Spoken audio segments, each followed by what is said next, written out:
اما بعد فاعوذ باللہ من الشیطان الرجیم بسم اللہ الرحمن الرحیم ان الذین یؤذون اللہ ورسولہ لعنہم اللہ فی الدنیا والآخرہ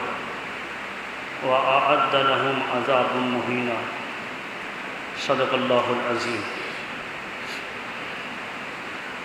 رب اشرح لي صدری ویسر لي امری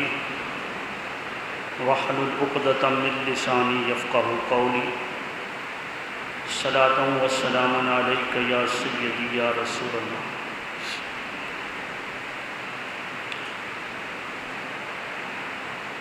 لی خمسۃ اطفی بها حر الوباء الحاتمہ المصطفیٰ والمرتضیٰ وابناہما والفاطمہ۔ اللہ رب العزت کی حمد و ثنا، اس کے پیارے حبیب صلی اللہ علیہ وسلم کی ذات اقدس پر درود و سلام کے بعد نہایت ہی واجب الاحترام معزز و محترم سامعین کرام،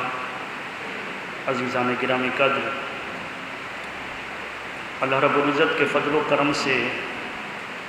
اس کی دی ہوئی توفیق سے بندہ ناچیز نے، حقیر نے، فقیر نے آپ احباب کے سامنے اللہ رب العزت کی مقدس و مطہر کتاب میں سے مقدس آیت کریمہ تلاوت کرنے کا شرف حاصل کیا ہے۔ دعا گو ہوں کہ اللہ تبارک و تعالی مجھ بندہ ناچیز کو حق اور سچ کہنے کی توفیق عطا فرمائے۔ آج اس ماہ مقدس کا آخری جمعہ ہے، 1441 محرم کا آخری جمعہ، چوتھا جمعہ، اور اس ماہ مقدس میں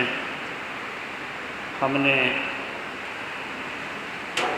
حضور علیہ السلام کی اہل بیت اطہار اور امام علی مقام امام حسین کے فضائل اور مراتب ہم نے جمعہ کے خطبات میں بیان کیے، اور گزشتہ جمعۃ المبارک پر ہماری گفتگو یہاں تک پہنچی تھی کہ امام علی مقام امام حسین رضی اللہ تعالیٰ عنہ کرب و بلا کے میدان میں تشریف لے گئے، اور آپ رضی اللہ تعالیٰ عنہ خانوادہ کے ساتھ 10 محرم الحرام کو آپ کے ساتھ 72 نفوس قدسیہ نے، جن میں تقریباً 18 حضرت امام علی مقام امام حسین رضی اللہ تعالیٰ عنہ کے اہل بیت تھے، آپ کے گھر والے تھے، یعنی آپ کے بھتیجے، بھانجے، آپ کے بھائی، 18 اہل بیت اطہار اور دیگر آپ کے جو محبین تھے، انہوں نے 10 محرم الحرام سن 61 ہجری میں شہادت نوش فرمایا۔ امام علی مقام کا ہر شہادت پر اللہ تبارک و تعالیٰ کی بارگاہ میں یہی التجا تھی، یہی دعا تھی، یعنی جس وقت حضرت علی اکبر رضی اللہ تعالیٰ عنہ نے شہادت قبول کی تو امام علی مقام نے رب کائنات کی بارگاہ میں عرض کیا، اللہم ربنا تقبل منا ھذا القربان، کہ اے اللہ میری طرف سے یہ قربانی بھی قبول کر۔ جس وقت سیدنا حضرت علی اصغر، جن کی عمر 6 مہینے تھی، اور ان کو جو شاخ تیر کے ساتھ ان کو ضرب لگائی گئی، وہ تیر جو اس وقت کے عالمی جنگوں کے اندر اس تیر کی ممانعت تھی، انسان پر وہ تیر نہیں چلتا تھا، وہ سواری پر، گھوڑے پر یا اونٹ پر چلایا جاتا تھا، جیسے آج کل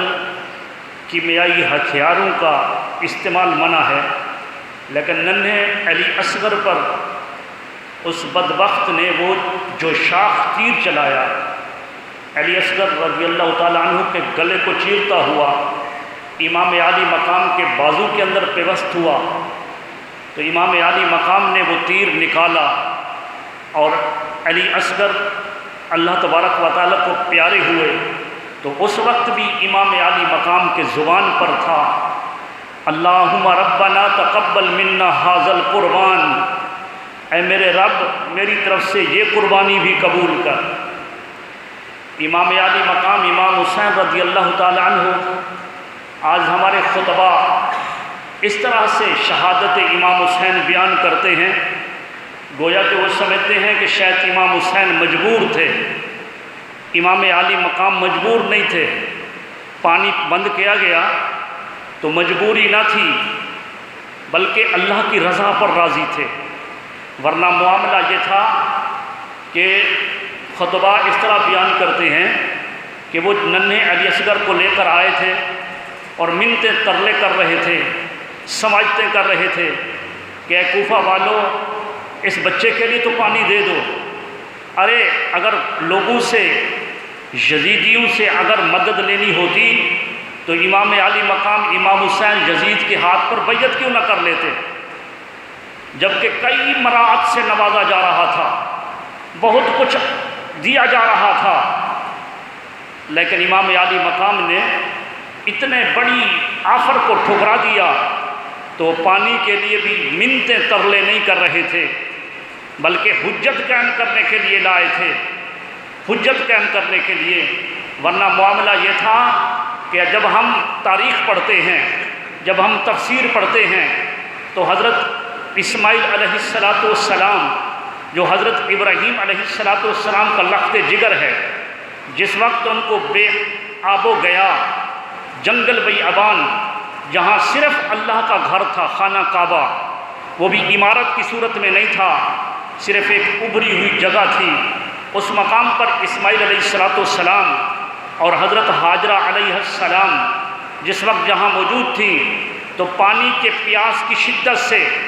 اس ننھے اسماعیل نے ایڑی رگڑی تھی، رب کائنات نے اس جگہ پر چشمہ کو پیدا کر دیا جس کا نام ہے آب زمزم، تو رب کائنات اپنے خلیل کے اس فرزند کی ایڑی رگڑنے پر جب وہ بے آب و گیا جنگل بیابان کے اندر وہ پانی کا چشمہ جاری کر سکتا ہے، وہ ابراہیم علیہ السلام کا بیٹا تھا، اور یہ حضرت امام حسین یہ حضور علیہ السلام کے بیٹے تھے، حضور علیہ السلام کے نواسے تھے۔ اللہ کی عزت کی قسم اگر کرب و بلا کے میدان کے اندر یہ زمین پر ایک ٹھوکر لگاتے اللہ تبارک و تعالیٰ ایک نہیں سینکڑوں چشمے جاری کر دیتا، لیکن معاملہ یہ نہ تھا، معاملہ یہ تھا کہ اللہ تبارک و تعالیٰ کی رضا پر راضی رہنا تھا۔ امام عالی مقام کی جب اپنی شہادت ہوئی تو اس وقت بھی آپ جس وقت ادھر اذان جمعہ ہوا، کوفہ کے اندر اذان جمعہ ہوا، اذان کی آواز آپ کے کانوں میں آئی، آپ نے فرمایا کہ مجھے نماز پڑھنے دو، ظہر پڑھنے دو، جمعہ کا خلیفہ ظہر ہے، مجھے نماز کا وقت ہو گیا، نماز پڑھنے دو۔ امام عالی مقام ان یزیدیوں کو گاجر مولی کی طرح کاٹ رہے تھے، جس طرف بھی اللہ کا شعر پڑھتا تھا آگے سے گاجر مولی کی طرح کافر کٹتے جا رہے تھے، لیکن جس وقت اذان ہوئی امام عالی مقام کی تلوار رک گئی، امام عالی مقام نے تلوار چلانا بند کر دی، تلوار چلانا بند کر دی، اللہ تبارک و تعالیٰ کی رضا کی خاطر اس کی عبادت کو ادا کرنے کے لیے نہ گھوڑے کے سواری کے اوپر ہی جب انسان جنگ کی حالت میں ہو تو ہمیں شریعت نے یہ حکم دیا ہے کہ وہ نماز کا ٹائم ہو جائے تو سواری پر نماز پڑھے، تو امام عالی مقام نے اس سواری پر ہی نماز کی نیت کر لی اور نماز پڑھنا شروع کر دی۔ ادھر تیروں کی بچھار ہو گئی، ادھر نیزوں کی بچھار ہو گئی، یہاں تک کہ امام عالی مقام پر ہر طرف سے چاروں طرف سے ان یزیدیوں نے حملہ کر دیا تھا، اور امام عالی مقام رضی اللہ تعالی عنہ جب گھوڑے سے نیچے آئے تو آپ کی زبان پر جاری تھا اللہم رضن بقضائک، اے اللہ میں تیری رضا پر راضی ہوں، تیری رضا پر، تیری قضا پر، تیرے فیصلہ پر راضی ہوں، وتسلیما امرک، اور تیرا امر میں قبول کرتا ہوں۔ سبحان ربی الاعلی، یہ الفاظ آپ کی زبان پر تھے۔ جب زمین پر آئے سجدہ کیا، سبحان ربی الاعلی آپ کی زبان پر تھا، تو گویا کہ سجدے کی حالت کے اندر آپ کے سر کو بدن سے جدا کر دیا۔ امام عالی مقام نے ہمارے لیے اسوہ چھوڑا، امام عالی مقام نے ہمارے لیے طریقہ چھوڑا، امام عالی مقام نے امت مصطفیٰ کو درس دیا۔ فرمایا کہ دیکھو، جب میں ان یزیدیوں کو گاجر مولی کی طرح کاٹ رہا تھا، اللہ تبارک و تعالیٰ کے اذان پر، اللہ کے بلاوے پر میں نے تلوار کو چلانا بند کر دیا، اور تم جب اذان کا ٹائم ہو جائے، نماز کا ٹائم ہو جائے، نماز کا وقت ہو جائے، تو اپنے کاروبار بند کیوں نہیں کر پاتے؟ آج ہمارا معاملہ یہی ہے نا، ہمارا معاملہ یہ ہے کہ امام عالی مقام نے کرب و بلا کے میدان کے اندر یزیدیوں پر تلوار کا چلانا بند کر دیا، لیکن آج ہم اپنی دکان بند نہیں کر پاتے، آج ہم کاروبار بند نہیں کر پاتے۔ امام عالی مقام نے نماز کی صورت کے اندر نماز ادا کی،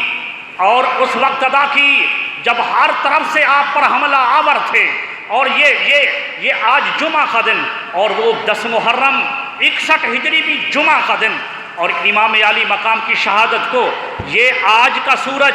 جو آج بادلوں میں چھپا ہے، لیکن یہ سورج اس نے اس وقت کا منظر دیکھا تھا، اور یہ سورج وہ کہانی سناتا ہے۔ سورج کہتا ہے ایک وقت وہ بھی دیکھا میں نے کہ امام عالی مقام امام حسین نے جب ان پر ہر طرف سے تیروں اور نیزوں کی بچھاڑ تھی، انہوں نے نماز کو ترک نہیں کیا۔ اور آج میں یہ زمانہ بھی دیکھ رہا ہوں کہ آج مسجدوں کے اندر ساری سہولتیں موجود ہیں، گرم موسم کے اندر ٹھنڈے پانی پینے کے لیے کولر موجود ہیں، اور صفحے موجود ہیں، بہترین قسم کے قلیل موجود ہیں، ہر طرح کی آسائش موجود ہے۔ سردی کے اندر گرم قلیل موجود ہیں، اور سردی کے اندر گرم پانی کی سہولت موجود ہے۔ یہ سورج آج ہمیں کہتا ہے کہ 61 ہجری کے اندر میں نے ایک ایسے شہزادے کو دیکھا کہ جب نماز کا وقت ہوا، انہوں نے اللہ کی رضا کی خاطر تلوار کو چلانا بند کر دیا تھا، اور اللہ کی بارگاہ میں سربا سجود ہو گئے تھے۔ اور آج ساری سہولتیں ہونے کے باوجود، اے اس حسین ابن علی کا نام الاپنے والو، اے محمد عربی صلی اللہ علیہ وسلم کے ساتھ محبت کا دعویٰ کرنے والو، اللہ کی توحید کا دعویٰ کرنے والو، سب کچھ تمہارے پاس موجود ہے، لیکن آج تمہاری پیشانیاں سجدوں سے خالی ہیں، آج تمہاری مساجد نمازیوں سے خالی ہیں۔ امام عالی مقام نے یہ اسوہ چھوڑا ہے کہ اگر ہم حسینی ہیں، اور یقیناً حسینی ہیں، تو پھر امام حسین رضی اللہ تعالیٰ عنہ کے افکار سے محبت کرنا ہوگی، امام عالی مقام کے طریقہ کار سے محبت کرنا ہوگی، حضور علیہ السلام کے سنتوں پر عمل کرنا ہوگا، اللہ تبارک و تعالیٰ کے فرائض پر سختی سے عمل پیرا ہونا ہوگا۔ امام عالی مقام نے یہ اسوہ چھوڑا ہے۔ یہی وجہ تھی کہ امام عالی مقام نے اس وقت تلوار کو چلانا بند کر دیا۔ اور میں نے عرض کیا، جب بھی ادھر سے، کیونکہ جنگ کا قانون یہ تھا کہ ادھر سے ایک جاتا تھا تو ادھر سے بھی ان کے مقابلے میں ایک نکلتا تھا، لیکن جب حسینی شیر جب اس جنگ کے اندر اس کرب و بلا کے میدان میں جاتا تھا اور ان کو واصل جہنم کرتا تھا، پھر اس کے بعد دوسرا آتا وہ بھی واصل جہنم، پھر یزیدی کیا کرتے تھے، وہ پھر یکے بعد دیگرے اکٹھے ہو کر حملہ آور ہو جاتے تھے۔ امام عالی مقام پر بھی ایسا کیا۔ یزیدیوں نے کہا، بالخصوص ابن زیاد نے کہا کہ اگر حسین واپس چلا گیا تو پھر جنگ کا پاسا پلٹ جائے گا، ایسا کرو یکبار کی حملہ کرو اور ان کو ہمیشہ کے لیے ختم کر دو۔ تو عزیزان گرامی قدر، جب بھی امام عالی مقام نے جب بھی لاشا اٹھایا، ادھر سے آواز آئی، حسین آپ کا فلان لخت جگر بھی وہ اللہ کو پیارا ہو گیا۔ امام علی مقام نے علی اکبر کو اٹھایا تو رب کائنات کی بارگاہ میں دعا کی، اللہم ربنا تقبل منا ھذا القربان، اے باری تعالیٰ میری طرف سے یہ قربانی بھی قبول کر۔ جب علی اصغر کو اپنے ہاتھوں پر چٹوایا تو اس وقت بھی یہی کہا، اللہم ربنا تقبل منا ھذا القربان، باری تعالیٰ میری طرف سے یہ بھی قربانی قبول کر۔ امام علی مقام امام حسین رضی اللہ تعالیٰ عنہ نے وہاں جزا فضا نہیں کی، صبر کا پیمانہ لبریز ہونے کے بعد حالانکہ دل جگر کے اندر ہزاروں زخم تھے. ارے آج ہماری ایک مرغی مر جائے تو ہم شکوہ کناں ہو جاتے ہیں. آج ہمارے ساتھ تھوڑا سا نقصان ہو جائے تو صف ماتم بچ جاتا ہے. جن کے سامنے جن کے خیمے کے سامنے 72 لاشیں جمع تھے ان کے دل پر کیا گزری ہوگی. لیکن امام عالی مقام استقامت اور صبر کا کوہ استقامت بنے ہوئے تھے اور صبر کا پہاڑ بنے ہوئے تھے. ہر بار اللہ کی بارگاہ میں یہی عرض کرتے باری تعالیٰ میری یہ قربانی بھی قبول کر، میری یہ قربانی بھی قبول کر. تو عزیزان گرامی قدر، امام عالی مقام رضی اللہ تعالیٰ عنہ کو جب شہید کر دیا گیا، آپ کے سر کو جدا کر دیا. سر کو جدا کرنے کے بعد، کیونکہ طویل واقعہ ہے اور آج آخری جمعہ ہے، چند باتیں کرنے کے بعد اس واقعہ کو میں ختم کرنا چاہتا ہوں. عزیزان گرامی قدر، امام عالی مقام کے سر مبارک کو پھر نیزے کی نوک پر خولی نے لٹکایا. اور کیوں لٹکایا تھا؟ تاکہ لشکری دیکھیں کہ ہم کامیاب ہو گئے، ہم کامران ہو گئے، اور حسین اور ان کے رفقا آج کرب و بلا کے میدان کے اندر نیست و نابود ہو گئے. وہ اس وجہ سے سر کو نیزے پر لگایا تھا. نیزے کی نوک اس جگہ پر تھی جہاں سے حضرت امام حسین کا توام کھانا جہاں سے گزرا کرتا تھا، وہ جہاں سے حضور علیہ السلام کا لعاب دہن گزرا تھا، وہ کھانے کا وہ رگ جس کے اندر حضور علیہ السلام نے آپ کو کھجور کی گھٹی دی تھی، وہ اس گلے کو کاٹا جس پر حضور علیہ السلام جس کو بوسے دیا کرتے تھے. لیکن انہوں نے سر کو اٹھا کر نیزے پر بلند کر دیا،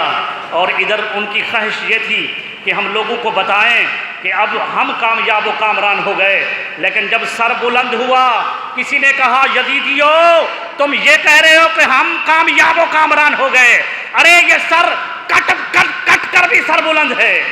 یہ سر کٹ گیا لیکن اب بھی یہ سر بلند ہے. اور عزیزان گرامی قدر، تاریخ کی کتابوں میں آتا ہے کہ امام عالی مقام امام حسین رضی اللہ تعالیٰ عنہ کے سر نے جس وقت وہ دارالحکومت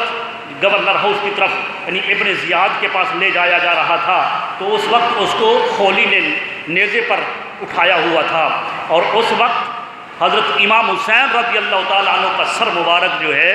وہ تلاوت قرآن کر رہا تھا.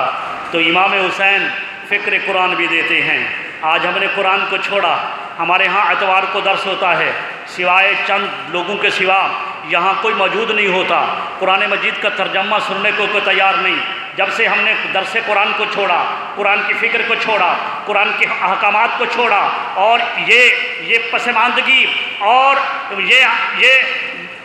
مقدر بن گئی، ہمارا یہ پسماندگی ہمارا مقدر بن گئی. قرآن مجید کا فکر دیا امام حسین نے کہ سر کٹا ہوا ہے، نیزے کی نوک پر ہے، لیکن پھر بھی اللہ تبارک و تعالیٰ کے مقدس کلام کی تلاوت کر رہا ہے. جس وقت عبید اللہ بن زیاد کے پاس گیا یہ سر مبارک، تو راوی کہتا ہے، حضرت امام سیوطی نے تاریخ الخلفاء کے اندر لکھا کہ جس وقت ابن زیاد کے سامنے گیا، اس نے اپنے کرسی کے سامنے ٹیبل کے اوپر اس سر کو رکھ دیا، اور اس کے بعد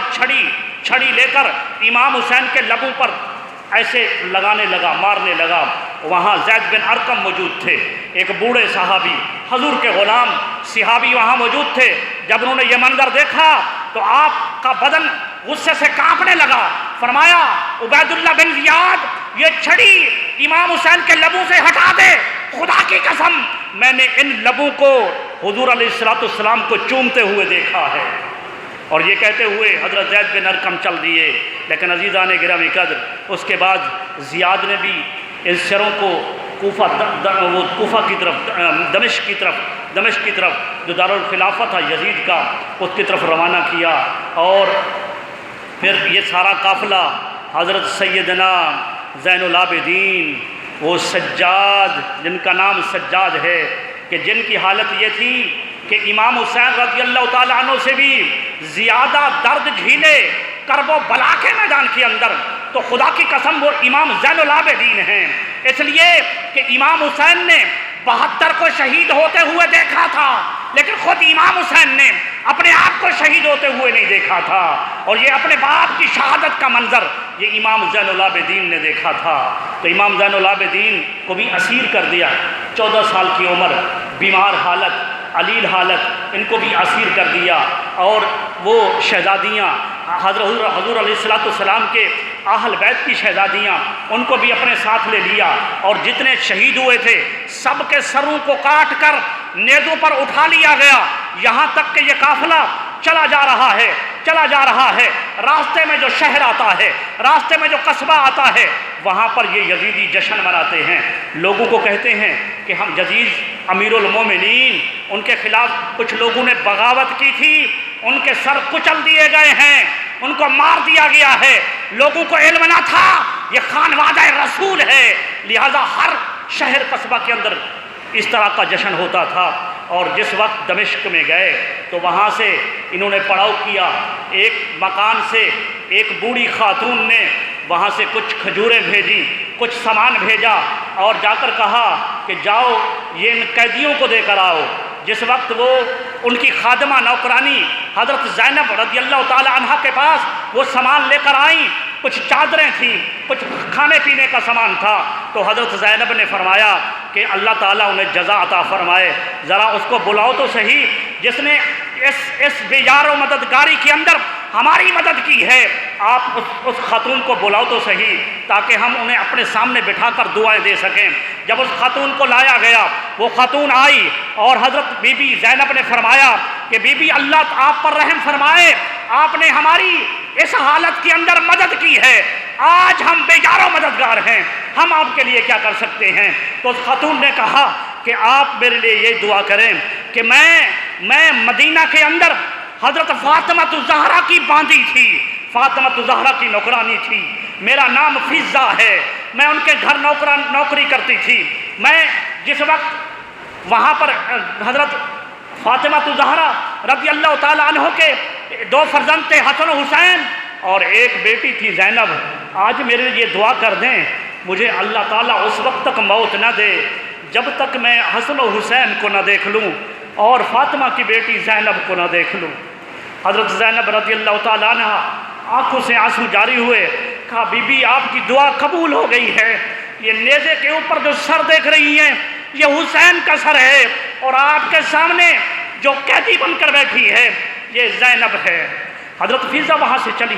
فضہ نے اپنا گھر بار چھوڑ دیا، تو یزید کے دارالخلافت کے اندر آئے۔ یزید نے پہلے تو خوشی منائی، یزید نے اپنے سامنے عبید اللہ بن زیاد کی طرح سر کو سامنے رکھا، ارے میں یہ کوئی کہانی نہیں سنا رہا، تاریخ الخلفاء کو اٹھا کر دیکھیں، البدایہ والنہایہ کو اٹھا کر دیکھیں، حضرت امام سیوطی کی یہ معروف تاریخ الخلفاء کو اٹھائیں، اور حافظ ابن کثیر کی کتاب کو اٹھائیں، حافظ ابن اسیر کی کتاب کو اٹھائیں، درجنوں کتابیں پڑھی ہیں جس کے اندر بتایا گیا کہ جس وقت یزید کے سامنے اس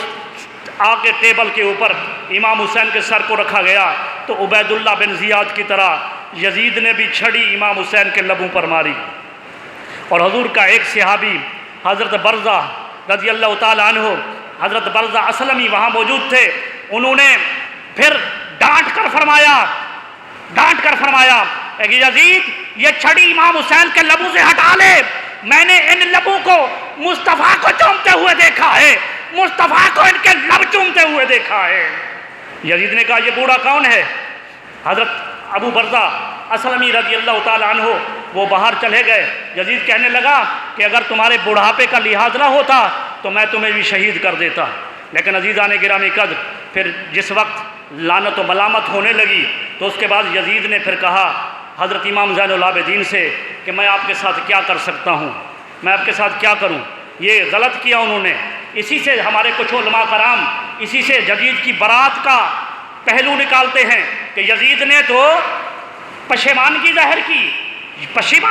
کی، حالانکہ ہماری تاریخ کی کتابوں کے اندر ان کے یہ اشعار بھی موجود ہیں جس میں اس نے کہا کہ آج میں نے اپنے بڑے جو بدر کے میدان کے اندر محمد صلی اللہ علیہ وسلم کے خلاف جو لڑے تھے آج ان کا بدلہ لے لیا ہے۔ ایسی بات کہنے کے بعد پھر یزید کے ایمان کی کوئی طاقت رہ جاتی ہے؟ لیکن عزیزان گرامی قدر یزید نے پھر کہا امام علی مقام حضرت امام زین العابدین سے کہ میں آپ کے لیے کیا کر سکتا ہوں؟ تو امام زین العابدین نے فرمایا پہلی بات یہ ہے کہ ہمیں مدینہ کی طرف روانہ کیا جائے، دوسرا یہ کہ یہ سارے کے سارے سر میرے حوالے کیے جائیں تاکہ کرب و بلا کے میدان کے اندر جا کر ہم ان سروں کو، ان کے دھڑ جو ہیں، باقی لاشیں جو ہیں ان کے ساتھ دفنا سکیں۔ اور تیسری بات یہ ہے کہ قاتلان حسین میرے حوالے کیے جائیں۔ اور چوتھی بات یہ ہے کہ آج اس جامع مسجد دمشق کے اندر مجھے خطبہ دینے دیا جائے۔ تو یزید نے کہا سر آپ کے حوالے، آپ کرب و بلا کے اندر لے جائیں،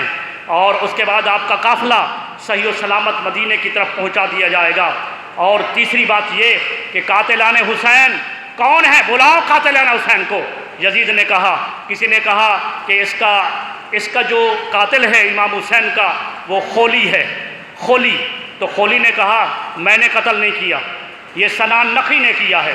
میں نے قتل نہیں کیا۔ سنان نخی سے پوچھا، اس نے کہا میں نے قتل کیوں کیا، میرا کیا بگاڑا تھا امام حسین نے؟ یہ قتل جو ہے یہ شمر ذل جوشن نے کیا ہے۔ تو شمر ذل جوشن سے پوچھا، اس نے کہا میں نے بھی قتل نہیں کیا، ارے میرا کیا بگاڑا تھا امام حسین نے؟ یہ قتل اس نے کرایا ہے جس کی حکومت کو خطرہ تھا، یہ اس نے کرایا ہے جس کی حکومت۔ شیور نے قتل کیا تھا نا، لیکن اس وقت کہا کہ یہ قتل میں نے نہیں کیا، یہ قتل اس نے کرایا جس کی حکومت کو خطرہ تھا۔ یزید نے کہا حضرت امام زین العابدین سے کہ میں آپ کی یہ شرط تو پوری نہیں کر سکتا، البتہ آج خطبہ دے دو۔ جامع مسجد دمشق کے اندر حضرت امام زین العابدین 14 سال کی عمر، خطابت تو ان کے گھر کی لونڈی ہے۔ حضرت امام زین العابدین نے خطبہ دیا اور امام حسین کے فضائل جو حضور علیہ السلام نے بتائے تھے، حدیث کے اندر آج بھی موجود ہیں، اہل بیت اطہار کے فضائل بتائے۔ جس وقت اہل بیت کے اطہار کے فضائل حضرت امام زین العابدین بتا رہے تھے، یزید کو خطرہ لاحق ہو گیا کہ یہ لوگ سارے ان کے ہاتھ میرے گریبان تک نہ پہنچ جائیں۔ امام علی مقام امام زین العابدین خطبہ دے رہے تھے، اس نے مؤذن کو اشارہ کیا اذان پڑھو، مؤذن کو اشارہ کیا اذان پڑھو۔ یہ 3 اذانیں، 2 اذانیں کے بعد تیسری اذان کا ٹائم نہیں تھا، اذان نہیں تھا، صرف خطبہ کو رکانے کے لیے اس نے مؤذن کو اشارہ کیا، اذان شروع ہو گئی۔ امام حسین، امام علی مقام امام زین العابدین خاموش ہو گئے۔ ادھر مؤذن نے کہا اللہ اکبر اللہ اکبر، تو حضرت امام زین العابدین کے لبوں سے جاری ہوا بے شک اس میں کوئی شک نہیں، لا ریب فیہ، اللہ سب سے بڑا ہے، اللہ سب سے بڑا ہے۔ جس وقت کہا کہ اشہد ان لا الہ الا اللہ، امام زین العابدین نے فرمایا ہاں یہ حق ہے کہ اللہ کے سوا کوئی معبود نہیں، اور اس کی گواہی ہم نے خون سے دی ہے۔ جس وقت اس نے کہا اشہد ان محمد رسول اللہ، تو پھر امام زین العابدین مخاطب ہوئے یزید کی طرف، فرمانے لگے یزید سن، یہ تیری مسجد کے اندر، یہ اذان کے اندر تیرے نانے کا نام ہے یا میرے نانے کا نام ہے؟ تیرے نانے کا نام ہے یا میرے نانے کا نام ہے؟ تو عزیزان گرامی قدر، امام حسین رضی اللہ تعالی عنہ کے اس قافلے کو پھر کرب و بلا کے اندر آئے، وہاں مدفن کیا ان سروں کے ساتھ، پھر اس کے بعد یہ مدینہ کی طرف روانہ ہوئے۔ امام زین العابدین رضی اللہ تعالیٰ عنہ، تاریخ ابن کثیر میں آتا ہے البدایہ والنہایہ کے اندر کہ کرب و بلا کے میدان کے بعد آپ نے کبھی پانی ٹھنڈا نہیں پیا، اور بقدر ضرورت پانی پیا۔ جب وہ سانس کی ڈوری نہ چلتی اس وقت پانی پیتے۔ کچھ کہتے کہ آپ پانی پی لیں، آپ کی آنکھوں سے آنسو جاری ہو جاتے۔ آپ فرماتے کہ میں کیسے پانی پیوں، مجھے کرب و بلا کے اندر سکینہ کی پیاس یاد آتی ہے، علی اصغر کا تڑپنا یاد آتا ہے۔ کرب و بلا کے میدان کے اندر امام زین العابدین کو رہتی دنیا تک، جب تک اس دنیا میں رہے، آپ کو کسی نے ہنستا ہوا نہ دیکھا۔ آپ ہر وقت روتے تھے،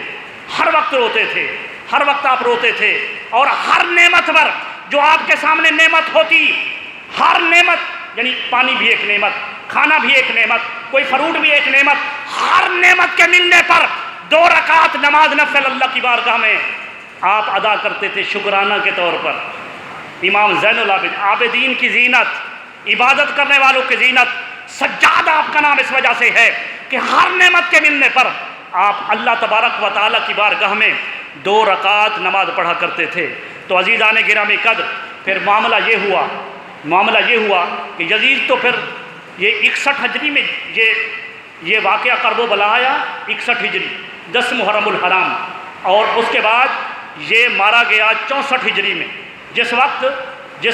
صحابہ کرام بالخصوص حضرت عبداللہ رضی اللہ تعالیٰ عنہ جو حضرت حنظلہ غسیل الملائکہ کے بیٹے ہیں، وہ فرماتے ہیں کہ ہم نے مکہ و مدینہ کے اندر اس وقت یزید کے خلاف ہم بالکل سپر عزمہ ہو گئے تھے۔ ہم نے جب دیکھ لیا تھا کہ اگر یزید کے خلاف تلوار نہیں اٹھاتے، کلمہ حق بلند نہیں کرتے، تو کہیں آسمان سے ہمارے اوپر پتھر نہ برس پڑے۔ یعنی اس وقت ہم یزید کے خلاف ہو گئے۔ اور جب یزید نے یہ سنا تو اس نے مسلم بن عقبہ کو مدینہ کی طرف بھیجا اور کہا تمہارے لیے 3 دن تک مدینہ حلال ہے۔ کیا مقصد؟ یعنی جو کچھ چاہو کرو، مدینہ تمہارے لیے حلال 3 دن تک۔ پھر یہ مسلم بن عقبہ، جس کو ہمارے علماء کرام مصرف بن عقبہ کہتے ہیں، مسلم تو نہیں ہو سکتا نا، یہ مصرف بن عقبہ، اس نے مدینہ کے اوپر حملہ کیا۔ 3 دن تک مسجد نبی کے اندر اذان نہیں ہوئی۔ حضور کے غلام حضرت سعید بن مسیب وہ کہتے ہیں میں نے اپنے آپ کو پاگل بنا دیا، میں حضور علیہ السلام کے مزار اقدس میں غلافوں میں چھپ گیا۔ جب یزیدی فوج نے مجھے پکڑا تو میں ایسی حرکتیں کرنے لگا کہ وہ سمجھا میں پاگل ہوں، انہیں پاگل سمجھ کر چھوڑ دیا۔ میں مسجد نبی کے اندر ہی رہ گیا۔ 3 دن تک مسجد نبی کے اندر نہ اذان ہوئی نہ نماز ہوئی۔ حرم مسجد نبی کے اندر حضور نے فرمایا یہ پہاڑ اور یہ پہاڑ، آج جاتے ہیں نا عمرے پر، یہ حرم ہے، حرم، اس حرم کے اندر یزیدی فوج نے گھوڑے باندھے۔ یزیدی گھوڑ کے لید اور پیشاب بھی مسجد نبوی کے اندر ہوتے رہے۔ اور پھر علماء کرام نے فرمایا تاریخ خلفاء کو اٹھاؤ کہ 1000 باکرہ عورت، 1000 باکرہ یعنی کنواری عورتیں وہ یزیدی فوجوں سے حاملہ ہوئیں۔ حضور علیہ السلام کو فرمان نہیں سنا؟ مسلم شریف میں میرے آقا نے فرمایا جس نے مدینہ والوں کو ڈرایا اللہ تعالیٰ اسے پگھلا دے گا جیسے نمک پانی کے اندر پگھل جاتا ہے۔ فرمایا حضور علیہ السلام نے مسلم شریف کے اندر فرمایا کہ جو مدینہ والوں کو ڈرائے گا دھمکائے گا اس پر اللہ کی بھی لعنت ہے، اس پر رسول کی بھی لعنت ہے، اس پر تمام ملائکہ کی بھی لعنت ہے۔ ہم آپ بھی کہتے ہیں کہ یہ سب کچھ کرنے کے باوجود لعنت ملامت کرنا منع ہے۔ یہ اس نے مسلم بن عقبہ نے یہ 3 دن کرنے کے بعد پھر یہی قافلہ گیا تھا مکہ پر حضرت عبداللہ بن زبیر کے خلاف انہوں نے جنگ لڑی، خانہ کعبے کے اوپر پتھر برسائے، جن کے پتھر برسنے سے خانہ کعبے کا غلاف جل گیا۔ حضرت ابراہیم علیہ السلام کے بیٹے کی قربانی پر جو مینڈھا جنت سے آیا تھا اس کے 2 سینگ تھے، وہ حضرت ابراہیم خلیل اللہ نے جب گھر بنایا تھا خانہ کعبہ تو وہ سینگ جو ہے خانہ کعبہ کی چھت پر لگا دیے تھے۔ جس وقت یزیدی فوج نے 64 ہجری کے اندر جس وقت حملہ کیا، خانہ کعبہ کا غلاف بھی جل گیا اور خانہ کعبہ کے اوپر وہ جو سینگ تھے مینڈھا کے وہ بھی جل گئے۔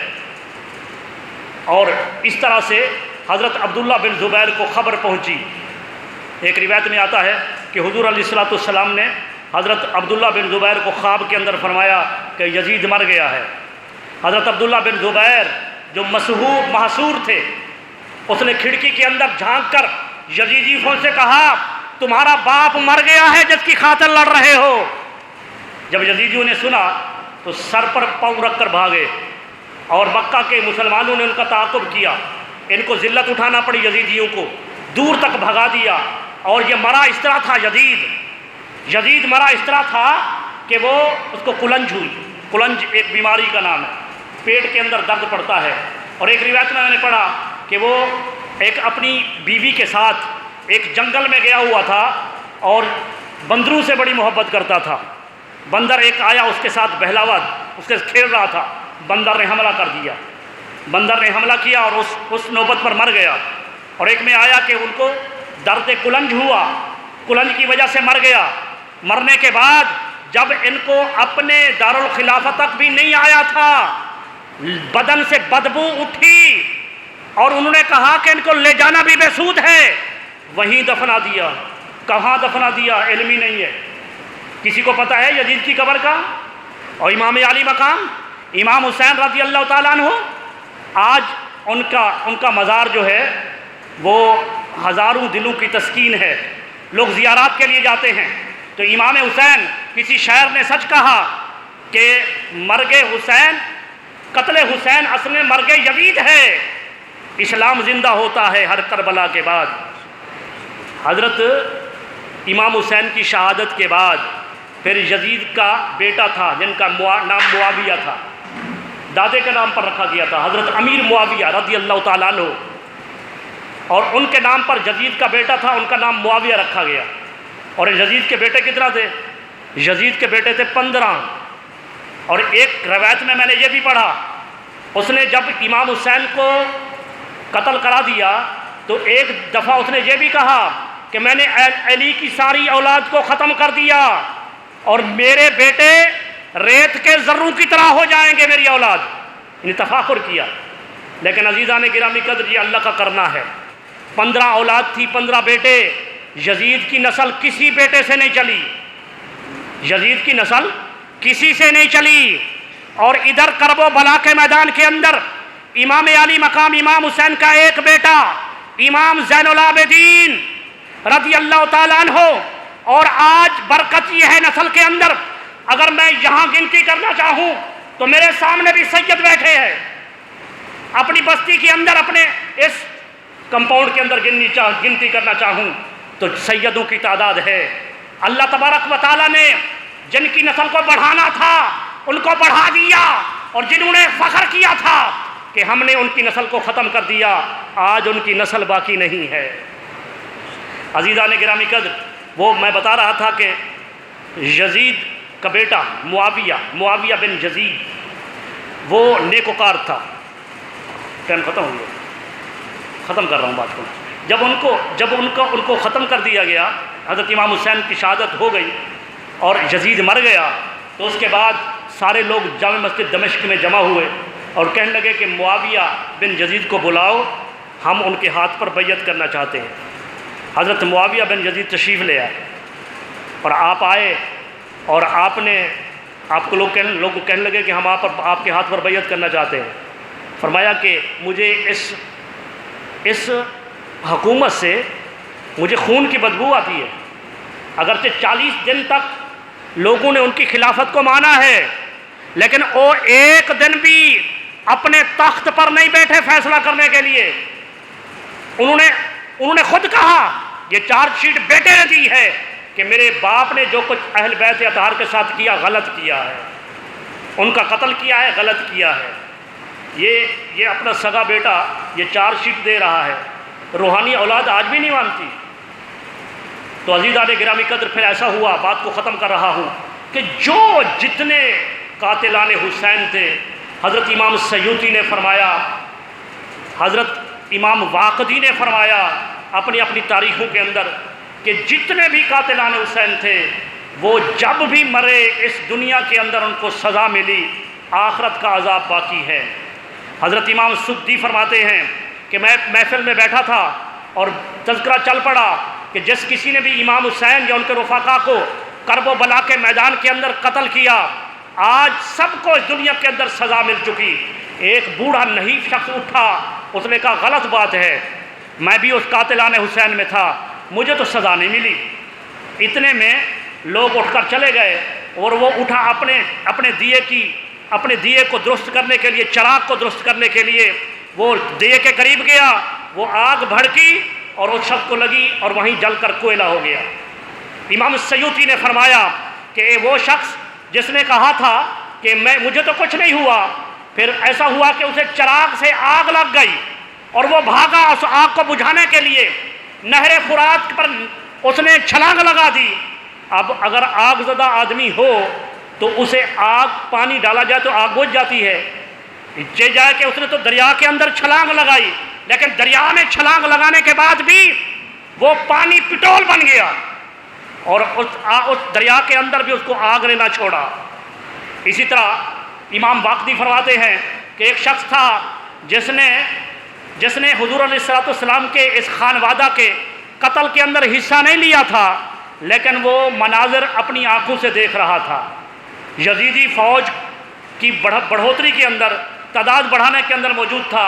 وہ خود اپنے نبی نہ ہونے کا واقعہ سناتا ہے، جس کو امام واقدی البدایہ والنہایہ کے اندر بیان فرماتے ہیں کہ اس شخص سے پوچھا گیا کہ تم نبی نہ کیسے ہوئے؟ اس نے کہا کہ میں رات کے وقت نبی کریم صلی اللہ علیہ وسلم کو خواب کے اندر دیکھا، حضور علیہ السلام نے مجھے دیکھا،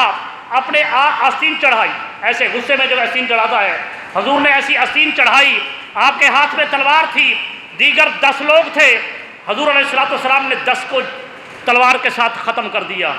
اور پھر میری طرف متوجہ ہوئے، کیا تم بھی میرے بیٹے حسین کے قتل میں تھے؟ تو میں نے کہا نہیں، میں یا رسول اللہ میں تو نہیں تھا، میں صرف موجود تھا، قتل نہیں کیا۔ آپ نے فرمایا اچھا، پھر ایک سلائی لی، خون کے ساتھ اس کو ڈبو کر میری آنکھوں میں پھیر دی، جب یہ خواب دیکھا صبح اٹھا تو میں اندھا تھا۔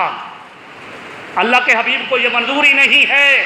آسی آنکھیں منظور ہی نہیں ہیں کہ یہ قاتلان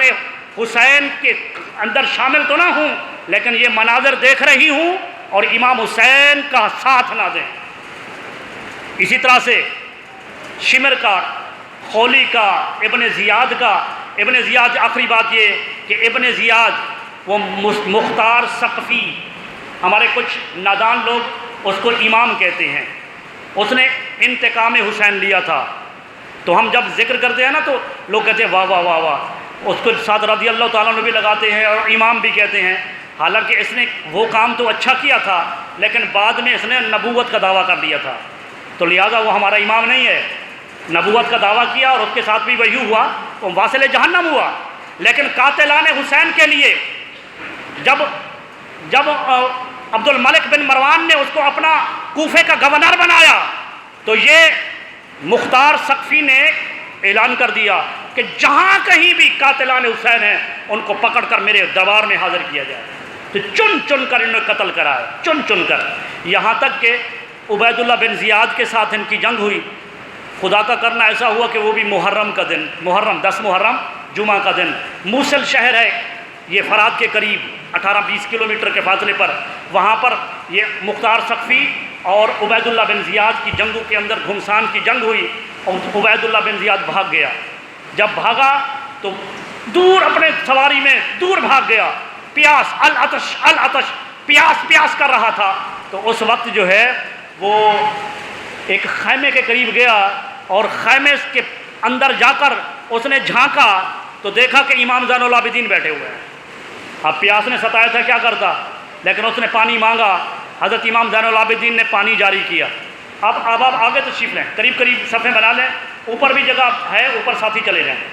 آپ صفوں کو بالکل برابر کر لیجیے۔ تو عزیزان گرامی قدر، وہ امام عالی مقام نے اس کو 3 دفعہ پانی دیا، لیکن اس کے باوجود اس کی پیاس ختم نہ ہوئی۔ لیکن عبید اللہ بن زیاد نے کہا کہ شاید آپ نے مجھے پہچانا نہیں۔ آپ نے فرمایا ظالم، پہلی دفعہ ہی میں نے پہچان لیا تھا۔ تو عبید اللہ بن زیاد کہنے لگا یہ سلوک کیسا؟ تو امام زین العابدین نے فرمایا وہ اس وقت ہم تمہارے مہمان تھے، تو گورنر کوفہ تھا، ہم تیرے مہمان تھے، تو نے مہمانوں کے ساتھ سلوک کیا، اور آج تو میرا مہمان ہے، یہ میرے نانے کی سنت ہے، یہ ہمارا سلوک ہے۔ عزیزان گرامی قدر، قاتلان حسین کے متعلق تو ایک پورا مضمون تھا، میں ابھی اس پر ختم کر رہا ہوں، وقت زیادہ ہو چکا ہے۔ اللہ تبارک و تعالی ہمیں امام عالی مقام کے نقش قدم پر چلنے کی توفیق عطا